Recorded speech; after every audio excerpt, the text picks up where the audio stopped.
Welcome to Superhumanizer Podcast, where we promote empathy and understanding in polarizing viewpoints through stories told by people living them. Hello, everyone. I have a very special guest with me today on Superhumanizer, Antony Loewenstein.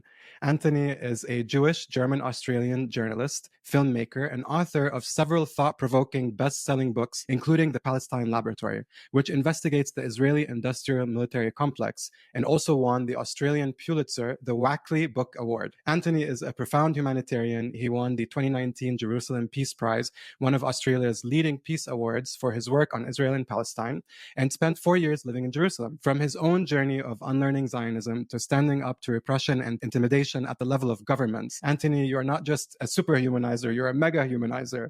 Thank you so much for being here. Thank you so much for having me. Very kind introduction. Thank you. Thank you. I'm so excited to learn so much from you today. But before we begin, I'm going to play a game with you called What Brings You Joy. Is that okay? Let's do it. Antony, my friend, what brings you joy? Playing table tennis. Nice. How often do you do that? Not as much as I should. I used to play a lot, and then over the last years with life, young family, Palestine, Gaza, it's been hard to find that time, but I've recently, partly on the urging of my partner, to get back into it more regularly. So yeah, it's something I did it recently for 2 hours, not that long, but and for those 2 hours, I did not think about work at all, which is very rare for me. When I say the moment is principally about what's happening in Gaza. So that was a relief. Yeah, I'm glad you have your stress reduction practices to care for yourself so you can keep pouring into the world. Thank you for that. Thank you. What brings you joy? I used to be a film buff. Years ago, I used to watch literally a film every day, which of course in my life now is impossible because of life, work, family, kids. But I'm trying to also get back into that, to do that more regularly. My partner often jokes that when she goes out for a dinner or whatever with friends, she goes, "You're going to watch a depressing film, aren't you?" Like, it's said as a joke, but actually it's true. A documentary about war or something, which makes me sound like not a very fun person, but I think I am. But yes, I often watch quite grim material, which is not always ideal. But yes, watching more films that are just for fun, that could be just even trashy films that are entertaining. Nice. A wide variety, from a reality check to getting lost in a story. Beautiful. Exactly. How old are your kids? Nearly 4 and 6.5. So young, not babies, but young. Yes. Yeah. Still tiny. You have to be on all the time. No, I have 2 cats. It's a lot of work. Yeah, my husband is not my quite child as difficult. sometimes. Okay, wow. Okay, well, that sounds like you should be about that. Yeah. No, I'm just. Maybe you are. Yeah. I'm always in therapy. I'm a mental health specialist. I was going to say, that's your vibe. It's part of my job. Yeah. Okay, one last one. What brings you joy? To have good friends to talk about issues. Sometimes it might be about work, but just to be able to share things with them that could be a stress buster or whatever, So I guess good friends. And that can sometimes be something that many of us don't spend enough time working on, that because friends just don't stay around forever because you hope they do. It's obvious to say that, right? That's wonderful. Community is so important, I feel like, especially in this moment. It's definitely been my saving grace. Thank you for that. Tell me, so what brings you joy? You, Antony, you bring me joy, and accepting to come on Superhumanizer. It's just such an honor and a gift to have somebody of your dedication to humanity come on and share, because this is what this podcast is about. I know that everybody listening to you is just going to walk out a little bit more profound and more aware. So thank you so much for coming on. You brought me joy. Thank you. Inshallah. What else? So it's turning to spring right now in the desert, and I have some beautiful trees in my yard, and one of them in particular makes these really beautiful white flowers, and it takes away, it's an illusion as if we're not in the desert. So that tree really brings me joy. And is that a tree that you look after, or your husband? my husband. Got it. You got that. You got that. So you enjoy his handiwork, essentially. Yes. His handiwork brings me joy, for sure. Got it. All these plants behind me are all planted by my husband. We have literally trees in our living room. He's just obsessed. He calls himself the plant daddy, and I really benefit from that. It brings me a lot of joy. It's nice. It looks great. It works. Thank you. Thank you so much. Thank you for playing that game with me. I really enjoy getting to know people through their joys. So let's begin. Tell us about you, where you're from, and your background. So I was born in Melbourne, Australia, and in the 74. And so this year is a big one. I'm 50, apparently, later in the year. I'm an only child, and I grew up in a pretty liberal Jewish home. And what that meant was Israel wasn't the center of our lives, but Israel was something that was there. It was in the background. It was seen as something that we should support, which is pretty common in many Jewish families, I'd say then and really still now. Most of my family had never been to Israel. It's not like they were spending their summers there or learning to love Israel. But the argument was always given to me that God forbid something happens to us, Jews, again, like the Holocaust. It's somewhere that we can go. It's a safe place. Most of my family were killed in the Holocaust. And Melbourne had, and still has, strangely enough, one of the highest proportion of Holocaust survivors in the world. Oh, wow. Interestingly enough. So that, I think, has really contributed to a pretty conservative Jewish community, very pro-Israel. I mean, I would say pro-Israel is always the wrong word. We use that word, but actually it's pro-occupation. I went to a non-Jewish school. I had a bar mitzvah at 13, like many Jewish kids. And as I grew up in my teenage years, I started noticing a real antipathy towards Palestinians, Arabs, and Muslims in my community. And obviously back then, showing my age, there wasn't really the internet. So it was more what I was hearing at Shabbat dinners or whatever. And it seemed this sense, maybe that week there'd been a suicide attack somewhere in Israel. Who knows? Something had happened. There was a belief that, Palestinians all wanted to kill us. And I was regularly told that Palestinians and Arafat, who was then the leader of Palestinians, they were the new Nazis. I heard that all the time. And of course, what do you do with Nazis? You fear them, you hate them, you have to attack them, right? Yeah, get rid of them. Exactly. And I think that dehumanization, which I think is central to how so many Jews still see Palestinians today, it starts early on in the home, in the synagogue, in your communities. Not all Jews. Obviously, there are some Jews who are not like that. And I'd say increasing numbers of young Jews, in fact, reject that. Thankfully. Thankfully. But yes, in general, it's a pretty common belief. It's very much framed as us or them. It's us or them. It's Jews or Arabs. And frankly, after what we've been through, it needs to be us. This is really how it goes. So I went to university in Melbourne. I studied arts. I did history and film. I never studied what I'm doing now. I never studied journalism. Wow. I was obsessed with, some listeners will know, Terrence Malick, who's an American filmmaker who made a lot of films, but one of his most famous films is called Days of Heaven, which came out in 1978 with Richard Gere. It's an extraordinary film. And I spent my honors year literally studying that film. It sounds maybe ridiculous, really. But if people haven't seen it, it's worth seeing. It's an extraordinary piece of work. But I think I wanted to be a writer. I edited the student newspaper. I didn't really know what else to do. I wasn't qualified for anything. I moved to the UK. A lot of Australians moved to London because it's easy for us to get a work visa there. It's that sort of weird colonial relationship that we still have with the UK. It's quite awesome. England is a fascinating place. Politically, it's pretty horrible these days. But England and London, some people not. London is a great city. It really is a great city. By 2003, I had started being a journalist professionally. I moved to Sydney, and I've been living overseas for a lot over the years, which we can get to. But I've been a journalist for over 20 years now. I've got that sort of haggard, never iron my shirt vibe. I was joking with someone Australian fashion. I was talking to someone a few days ago. It's this sort of unofficial journalist look, which not that I think about this consciously. It's just saying like it's crumpled shirt look. I just haven't ironed in like 10, 15 years. It doesn't matter because this is how we roll. That's how you roll. You go into dangerous spaces. So why iron your shirt? Why iron your shirt? Like, what's the point? Why iron it? Exactly. Yeah. Wonderful. Wonderful. Thank you so much for sharing that. When did you start to exit these ideas, these very Zionist ideas? How did you start coming out of that? I think probably in a way when I was a teenager, I wouldn't have, if you'd asked me then, I wouldn't have said that. But what I sensed really early on when I was growing up was this real irrational hatred, dehumanization, dislike of Palestinians, most of whom, people who were saying it, had never met a Palestinian. I'd never met a Palestinian. It sounds pretty crazy now, maybe in a way, but I think many young Jews, even today, do not meet Palestinians. Now, obviously, you can meet a Palestinian and still hate them. Of course, that's possible. But as we know, meeting people who are different to you generally helps you regard them with less suspicion. Doesn't always work that way, right? As you'd know, but often it does. So if you have this image and you're told they're a threat, they're a threat, they're a threat, they're a threat to us, which in a way was weird because if you're a Jew in Melbourne, a Palestinian is not a threat to you. They're just not. Now, obviously, one can argue about if they're a threat in Israel. I would argue not, but you can have that conversation and argument. But if you're in Melbourne or New York or London, they're just not a threat to you. And yet we're told that they are a threat. I was told that a lot. So I suppose I started questioning and unlearning that and used to hear all this racism at my synagogue.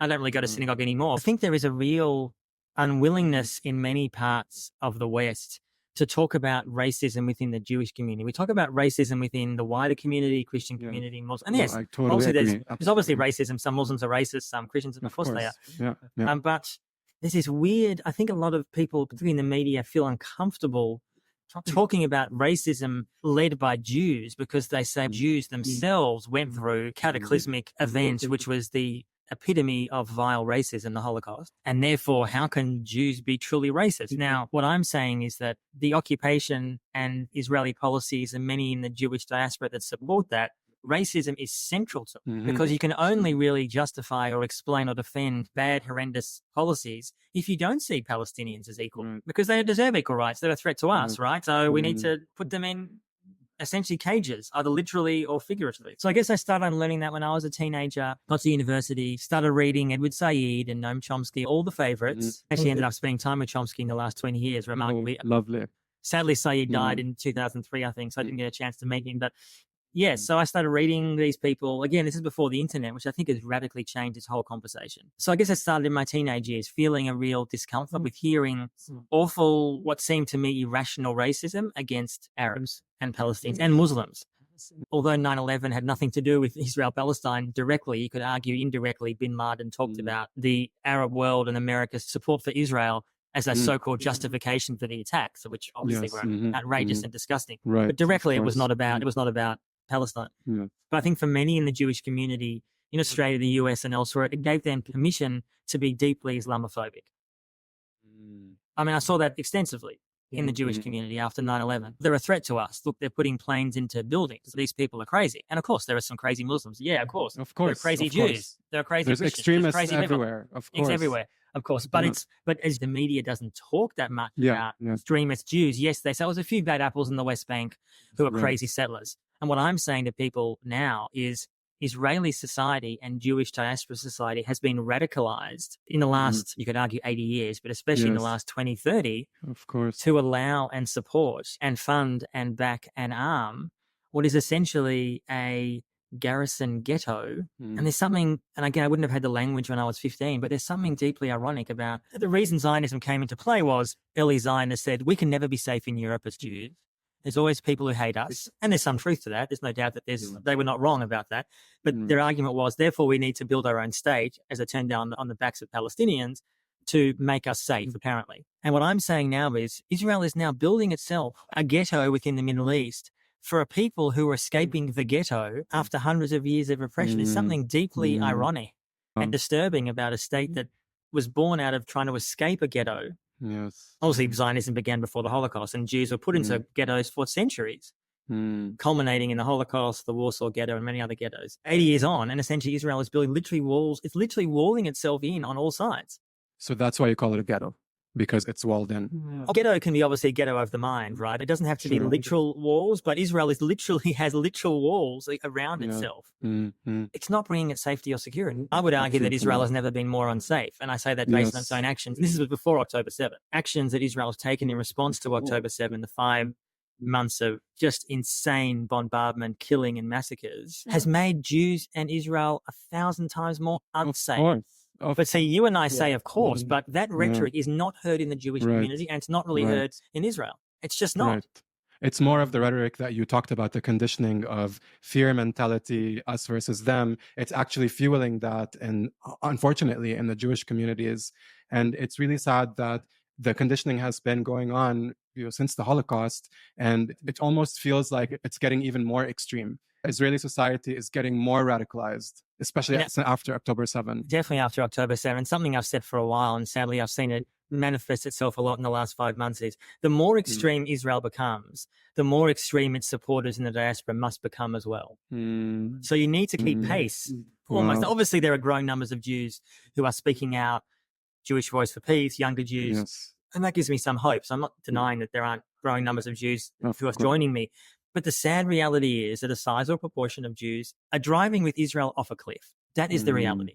And the more extreme they become, those Jews and non-Jews who support them, whether it's some MAGA people, some Republicans, some Democrats, whoever it may be, they will go with Israel off the cliff as it becomes more extreme, more racist. And I fear, just finally, the great tragic irony is that Israel is it is conceivable that in the coming decades, Israel could become a theocratic state. Very possible. Absolutely. Obviously Jewish theocratic state, because a lot of people who want that, their vision is the Taliban. That is their ideal vision. Obviously Jewish, not Muslim. Jewish version, absolutely. Exactly. And people often, this is my point about there is this weird reluctance in so much of the West to acknowledge that. This is not a handful of crazy settlers. It's them, but it's more than that. It's a sizable proportion of people who this is what they want. And they are frankly winning at the moment. Yes, they are. They are. They're in the ascendancy in Israel, not the so-called liberals. Right. They're in power. I've heard you say that you oppose there being a Jewish state, which is such a big statement to say, because that can automatically be turned into you want to genocide everybody in Israel. But I understand why. That's something I learned from you and the language of it. You talk about ethno-nationalism and the threat of that. And that's why you oppose a Jewish state. Can you comment more on that?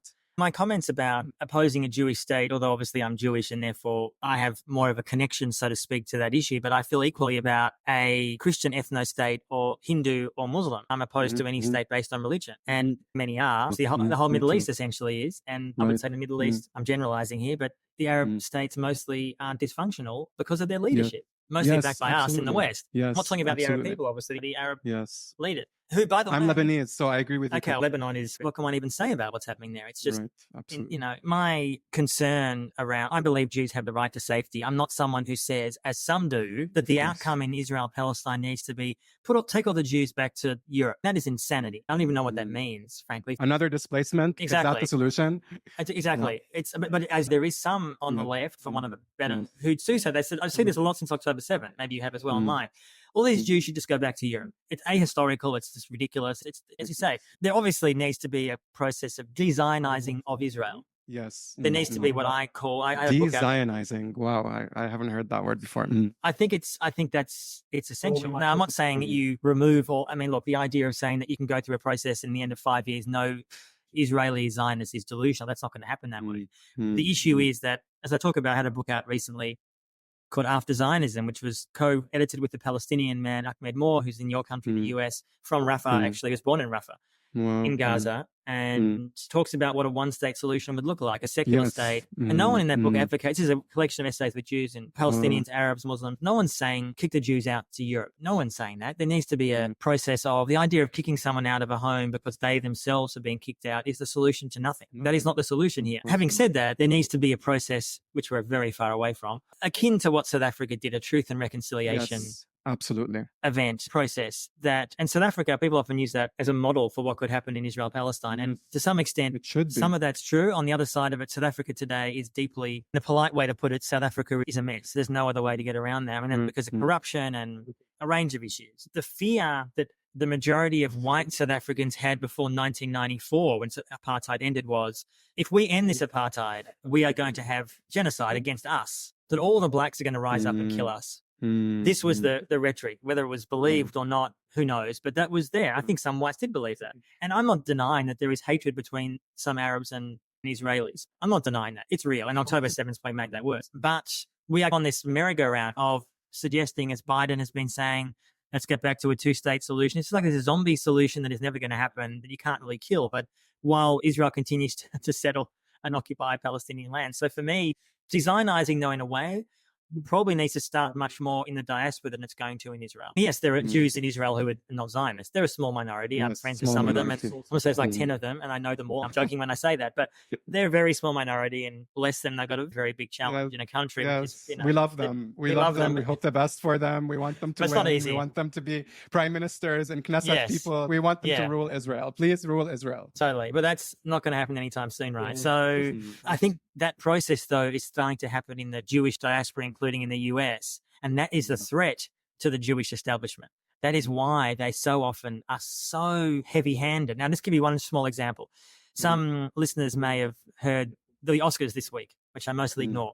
But there was one filmmaker, Jonathan Glazer, who's a British Jewish filmmaker, who made The Zone of Interest, which is an extraordinary film that people haven't seen. It's about the Holocaust. And the film's not about Israel, Palestine at all. However, he won one of the major Oscars at the event and gave a speech, a very short speech. It goes for a minute. People can find it easily online, essentially saying, I'm paraphrasing here, I'm ashamed as a Jewish man that my faith has been hijacked by people who are essentially assaulting Palestinians. I'm paraphrasing what he said. The response to that hardly radical speech was apoplexy in elements of the Jewish establishment. He was condemned by the Israeli government. He's called an anti-Semite. People like Noah Tishby and others, who's this sort of weird failed actress who is, I don't know what she's doing with her life. But anyway, did this long thing saying there was like vile Jew hatred at the Oscars. In other words, the idea that a Jewish person, I don't know anything about Jonathan Glazer, I'm sure he's a liberal Jew, would be my guess, not religious, says something which is so true and compassionate, is essentially compared to a Nazi. I saw some people suggest he was no better than a Nazi. I think to myself, my point goes to what I said before. The more extreme Israel becomes, the more extreme its supporters must become as well. They will double and triple down. And the threat that someone like him, he's one person, but the threat that someone like him poses, he's got a global audience. Millions have watched him. I'm sure he's going viral on social media, etc. is that the idea of a Jew saying that my religion has been hijacked by extremists who are defending and supporting the worst policies. And one thing that I say, and to finish on this point, is that I have a line of this in the book, and I'm paraphrasing myself, but it's something along the lines of Jewish trauma, which is undeniable after the Holocaust, has been weaponized in the service of occupation. And it's the most destructive thing because it's being used to justify, again, I wrote this before October 7th, but it's even more relevant since. It's being used to justify the most hideous, violent policies. And that's something that people like me can't stand, and we speak out. Thank you for being that human. It sounds like from a very young age, your wisdom, your compassion was there. You were repulsed by racist ideas, supremacist ideas, and here you are, and almost 50, with your heart doing so much to, because you don't look it, by the way. Thank you. So I was waiting for that, Hanny. Come on. It's true. No. I'm going to take a poll on social media when we post this, and I'm going to show it to you. Does he look 50? I was going to say, it's natural. There's no artificial, just for the record. Anyway, no Botox. Go on, yes.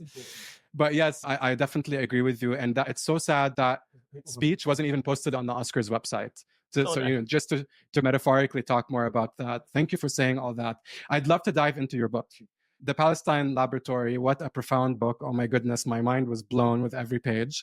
It's an award-winning book. It's a national bestseller. It's also caused so much controversy to the point where the Australian government went after you. And you had access to declassified documents, experts, and even whistleblowers. Can you tell us first, and this might be an unconventional question, but can you tell us about the people who contributed to your research?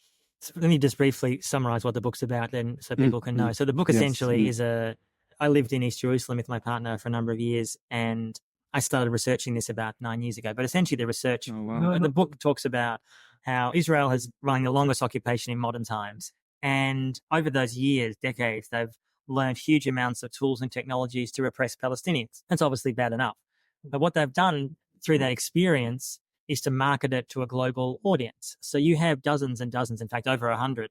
No one even knows the exact number, but around 130, 140 countries on the planet. So the majority of nations on earth who have bought some form of Israeli repressive technology, surveillance, weapons, drones, whatever. And the laboratory is that Palestinians are guinea pigs. The weapons are tested on them. And this is not some conspiracy theory. And the book's got 50 pages of endnotes, so the evidence is overwhelming. It's there. And by the way, this is happening still in Gaza. In the last 5 months, Israel's live testing weapons as we speak. And some viewers may have seen this. And I can assure you, when they do that, this is not just for an Israeli domestic audience to try to convince them that they're winning the war. Obviously, we can argue about that. But it's for a global audience.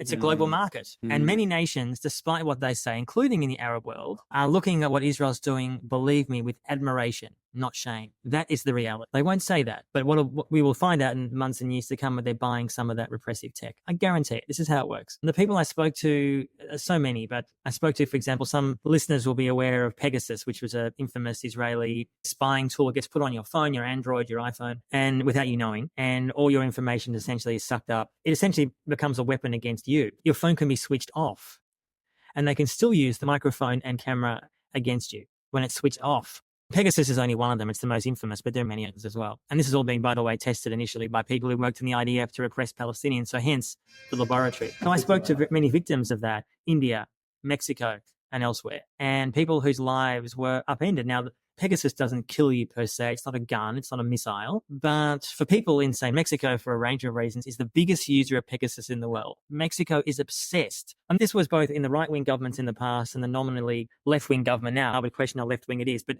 self-described left-wing government. They're obsessed with it. They go after political enemies, opponents, critics, dissidents, journalists.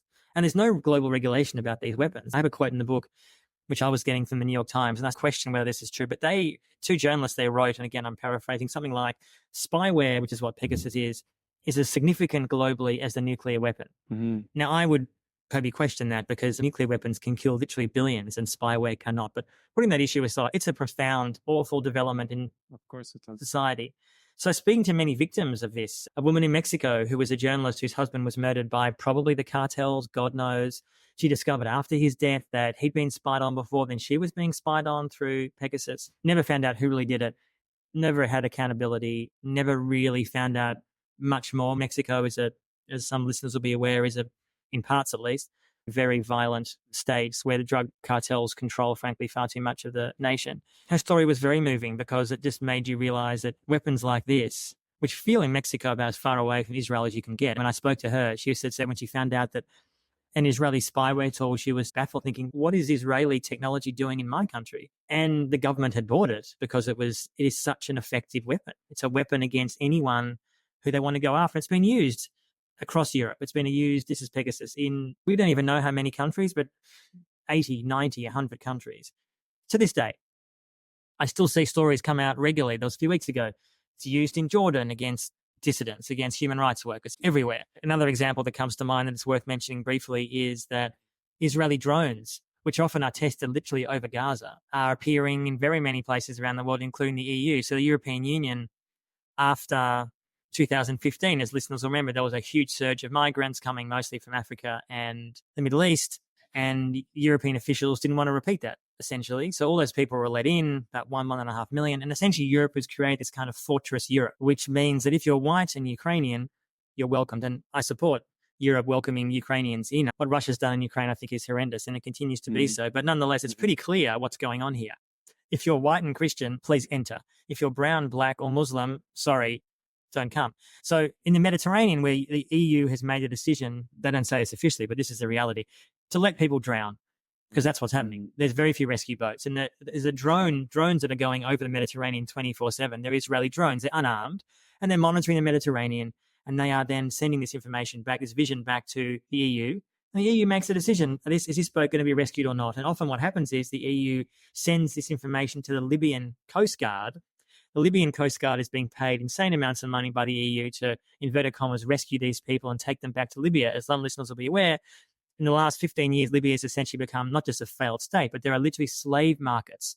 I mean, what's happening in Libya is beyond comprehension. And the Israeli drones are a key part of that infrastructure. And the EU wanted to get those drones because they were, inverted commas, battle tested over Gaza. So again, you see how these technologies, initially starting in Palestine, directed against Palestinians, end up proliferating globally. It's like the unique point of these weapons are that they are battle tested, and people want to buy them because of that. And there's one story that you mentioned in your book that really just shook me to my core. Apparently at an expo where they were selling military equipment, an Israeli group was doing that. Part of the selling materials was a video of basically the weapons being used on people being killed. In this case, these people were Palestinians. And you said that if in America we used a video like this, it would be completely banned. Like America would never use these kind of materials to sell arms. So I had my thought, is there a difference between how Israel acts as an arms dealer and how other nations act as arms dealers? Andrew Feinstein, who is a British journalist, I interviewed him, who saw that at an arms fair. For listeners interested, he's done a book called The Shadow World, which is this amazing, one of probably the world's best books on the arms industry. So if people want to read more about that, they can. But yes, I interviewed him for the book, and that anecdote is in there. The Israeli arms industry is the 10th biggest in the world. The America's industry is the biggest. America's arms industry is about 40% of the globe. And in 2023, the global arms industry was the biggest ever. It was 2.3 trillion US dollars. It's never been higher. The arms industry is one of the biggest industries in the world, and the illegal drug trade is one of the biggest in the world. And it's interesting that both of those are remarkably similar, actually, because corruption is deeply embedded within it. And so the US remains the big daddy, selling weapons to pretty much anybody, and in my view, fueling conflicts globally. Israel is not number one or number two. The other in top 10 is often Russia, and there are other nations that do horrible things. But the arms industry, by definition, although it sells itself as increasing global security, which is obviously insane, it is fueling instability. Israel's number 10. Israel's never going to be number one. But the difference with Israel is that it has in its backyard a ready-made population of occupied people that it can test 24/7. So the US, for example, did a lot of battle testing in Iraq and Afghanistan. They're doing a lot of battle testing in Ukraine as we speak, as the Ukrainians are, for new weapons. But so Israel's not the only country that does that. But as I show in the book, and this is partly why I wanted to have in the book a bit of a potted history, because I think a lot of people know something about the US complicity with repression after World War II, supporting the most hideous regimes in the world, Latin America, Africa, and elsewhere. What is far less known is the Israeli involvement in that. So the book, for example, opens with a story about Chile when Pinochet basically took power in a coup on 9/11 in 1973. I have in the book a lot of a personal story about a Jewish person whose father was taken by the regime and was murdered by them, essentially now lives in Israel. But the reason I put that in there was that although it's known how the US, Kissinger and others, was central to backing that regime, at various points after that coup, Israel was the biggest arms dealer for Pinochet, not America, Israel. a lot of people's response to the book, which has been overwhelming, I've never had a book like this kind of response, has just been shocked by this history. People are shocked by what's happening now, but shocked by that reality. And I think it's partly because Israel in the 60s and 70s became, which continues to this day, America's wingman, basically. So in many places around the world, even where America could not sell weapons, for whatever reason, some congressional block, Guatemala's a good case. In Guatemala in the 80s, the Guatemalan regime was committing genocide against its indigenous population. For various reasons at the time, the US could not supply weapons. But who did? Israel. Training, weapons, to a genocide. Myanmar, I mean, I'll finish on this point. Myanmar, which is a much more contemporary example. Myanmar, according to the UN, committed genocide against the Rohingya Muslim population in the last decade. After that was said to be genocide, Israel still sold surveillance equipment. Now, America sells weapons to immoral regimes too. Let's be clear. So does Russia. Many of them do. It's not just Israel. But the difference, I would say, in a way, is that Israel claims, no one who believes this, I don't know, to be this moral beacon, when the history, which is largely hidden and unknown, shows just this ugly degradation. The only countries that I don't think they sell weapons to these days is nations like North Korea, Syria, Iran. Now, as far as we know, Iran is their designated enemy. Who the hell knows, right? You never know. They used to sell weapons to Iran before 1979, which was a deeply repressive regime. The book has a section about that. So yeah, the Israeli arms industry is very ugly and dirty and often used and tested first in Palestine. I've heard you mention that 25% of the arms exports from Israel go to also autocratic Arab regimes. And that to me was mind-blowing.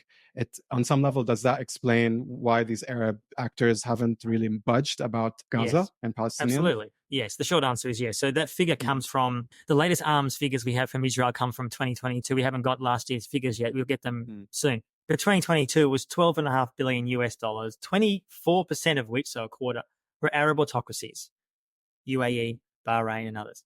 What were they buying? Surveillance equipment, repressive technology to repress their own people. And I think you have to remember the context for this, that many of those Arab states, which are all repressive, are so scared of an Arab Spring type event that their own people rise up and say, we'd like more rights, please. They're buying, inverted commas, the best repressive tech in the world from Israel.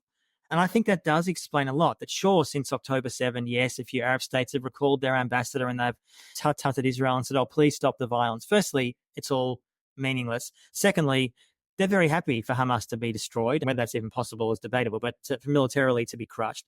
And they have to really give deference to their own people who they know are very angry about what their own leaders are doing or not doing in Palestine. But I can tell you, none of them are going to cut ties with Israel. None of them, barring some massive escalation or, I don't know, it's been mass slaughter now, but even worse slaughter. You can't say never is possible, but I do not see it likely that any Arab states will cut ties with Israel. None of them have, because they want to maintain that not just an arms relationship, but also what they perceive to be a way to get to Washington often goes via Israel. So if you are not good friends with Israel, you will not be good friends with whoever's in the White House, Biden, Trump, whatever. None of that's going to change, by the way. If Trump gets in November, I think, and as someone who is a profound opponent of Joe Biden, believe me, on these issues we're talking about, Trump will be not much different. I mean, you could argue he's going to be worse.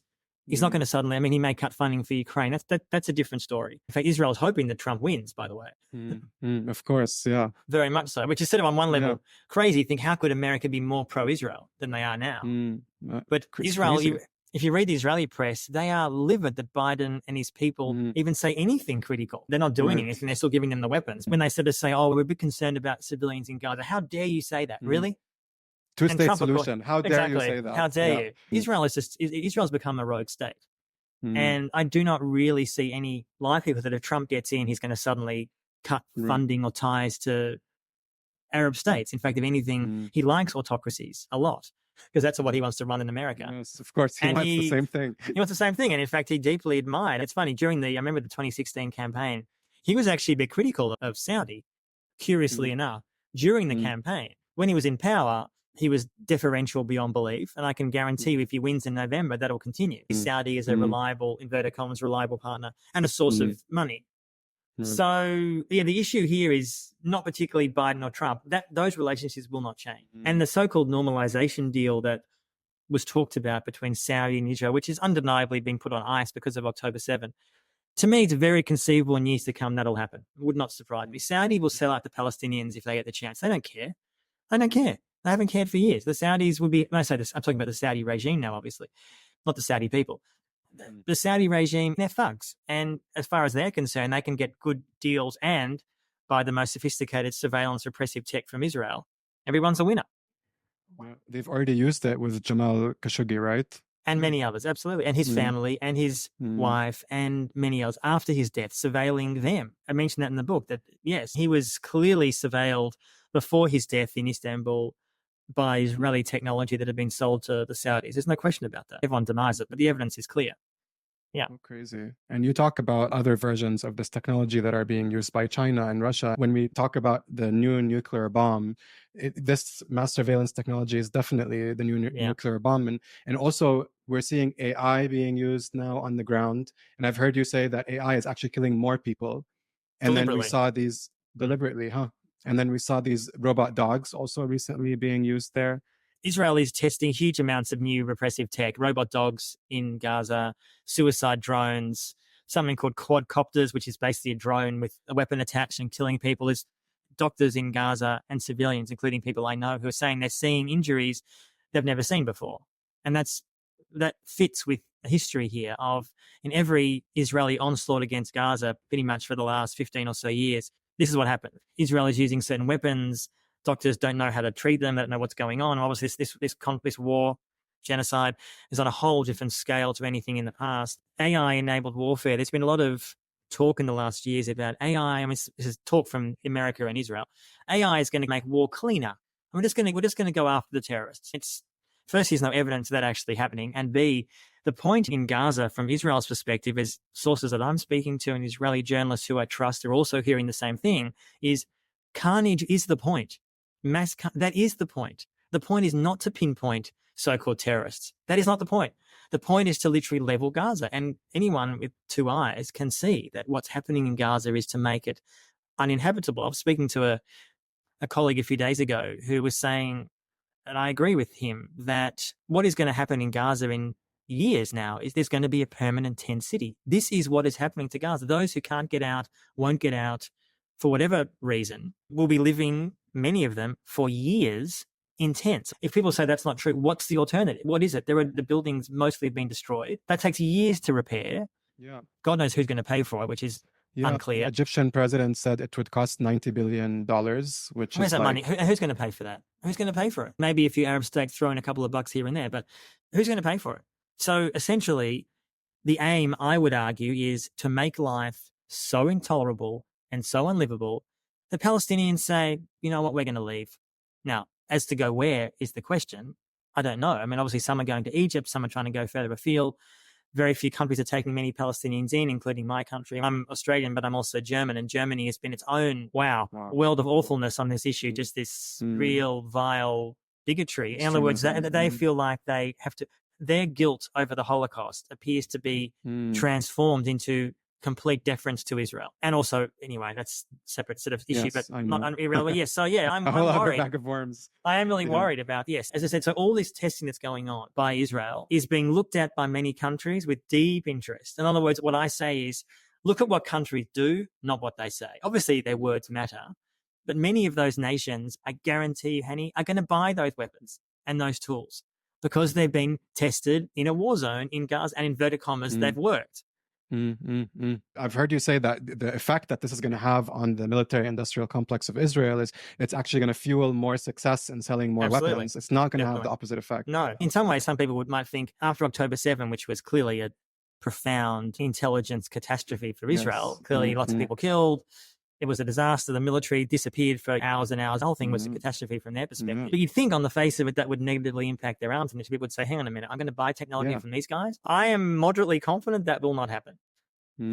That because Israel has now spent 5 months and the war is not over, this is still going. And there's been all these examples of Israel testing, and there's often stories you don't read it so much in the foreign press, but the Israeli press often weirdly, with all its faults, and there are many, often just has stories. There was a story recently just about explaining that they're using robot dogs. And the story was, you could argue it's basically an advertisement. You could argue in a way that it is. But it was a fairly straight story and interesting. As someone researching this story, I thought this is what's going on. This is the reality.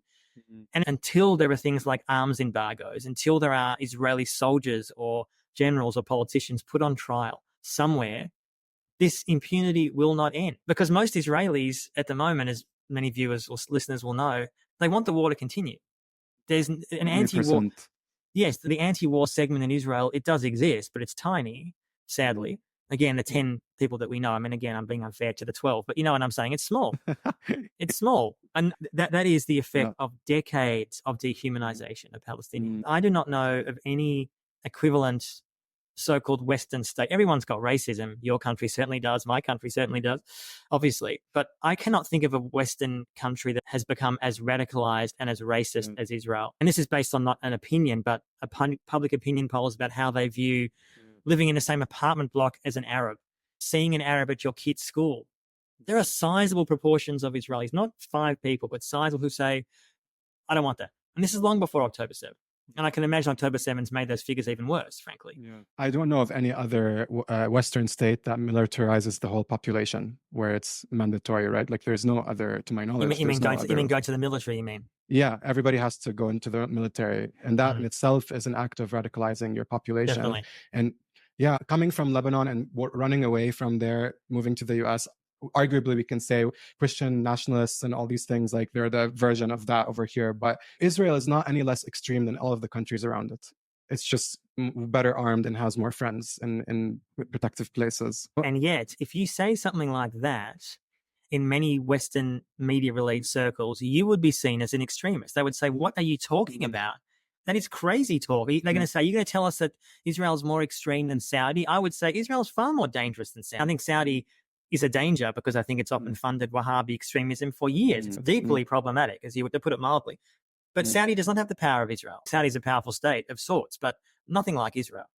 And yeah, even that comment, as I said, which to me is sensible, would put you well outside the so-called mainstream consensus, right? If you say it. I saw a video today of a woman who was trying to stop a bus that's taking orphans from Gaza to the West Bank and basically calling those children terrorists. The level of dehumanization to not be connected to your own parenthood, it's not enough that your government killed their whole families. You also want them to be eliminated. I mean, isn't that what happened to the Jews in the Holocaust? It's just ridiculous. Yes. And I think what is so despairing about that is that all that kind of behavior is making those Jews more unsafe. Like in no rational way is what Israel is doing now in Gaza, in the West Bank.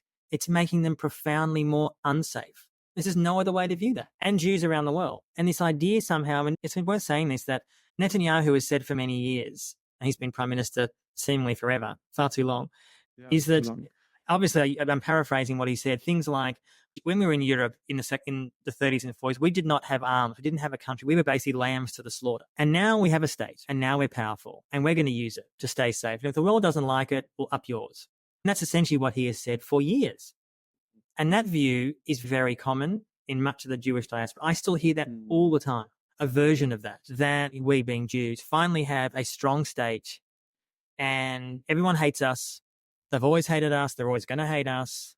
I mean, it's ironic. I often quote Gideon Levy, the great Israeli journalist, who says, Israel's the only country that occupies, they want sympathy for them being the occupier. They want sympathy, the idea of saying, hang on a minute, you're the one occupying. You want the world to sympathize with you? How is that viable? It's crazy. Possible? Absolutely. And we will sympathize once we see humanity happening from that society. And what's happening right now is just a lot of inhumanity that keeps being fueled, unfortunately. But I'm hoping that love always wins. I'm going to be cliche here, but I'm hoping that we will see the shift, hopefully more towards a compassionate solution. Inshallah, ya Rab, inshallah. There were attempts to censor your book, even at the level of the Australian Parliament, which actually played in your favor, propelling the Palestine Laboratory to become a national bestseller. What is your message to other journalists who are wary of tackling Israel and Palestine because of facing the same repression and intimidation that you faced? That attempt to silence the book, in fact, was for my first book, My Israel Question, which came out in 2006. No, it's fine. It's fine. That book, there was attempts to shut it down. The Israel lobby tried to get the book pulped. That was condemned in Parliament. It was just crazy. This is a few years ago. There wasn't the same attempt with this book, although this book has become a global bestseller now, which is amazing. Good. I'm glad. Yes. They left you alone. They're like, we can't go after this guy.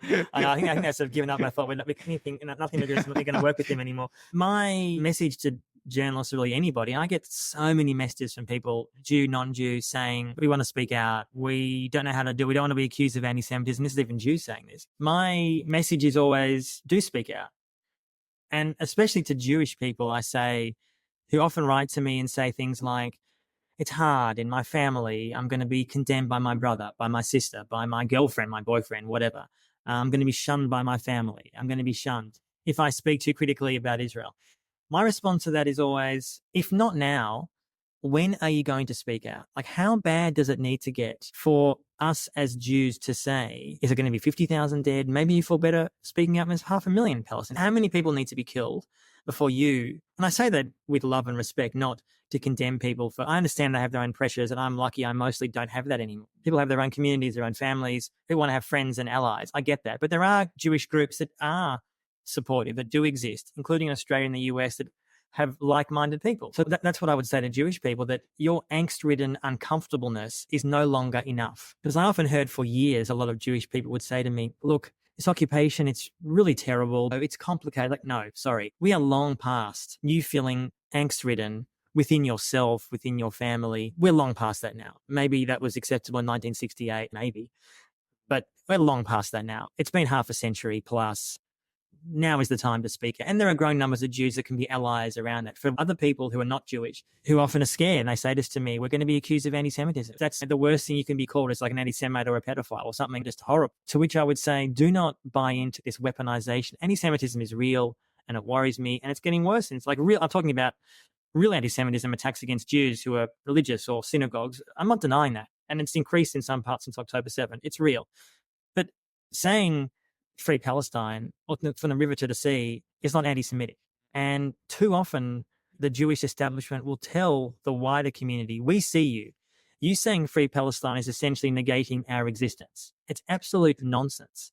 And people need to not feel scared that by saying that, going to a protest, buying a book, sharing something on Instagram, whatever is your vibe, that you'll be shunned. Now, if people do shun you, find new friends. I mean, obviously that's easier You will said be than welcomed into another group's arms who are more human. Yes. And again, I understand people have their own situations. I get that. But what I say to journalists is, particularly those in the mainstream, New York Times and others who are, the New York Times has got a lot of questions to answer about a lot of coverage for 80 years, really. But there are good journalists who work there, of course. There's lots of them. So, of course, there are good people amongst not so good people. If you can't write and speak honestly now, when is it going to happen? What is happening in Palestine now is far worse than the Nakba.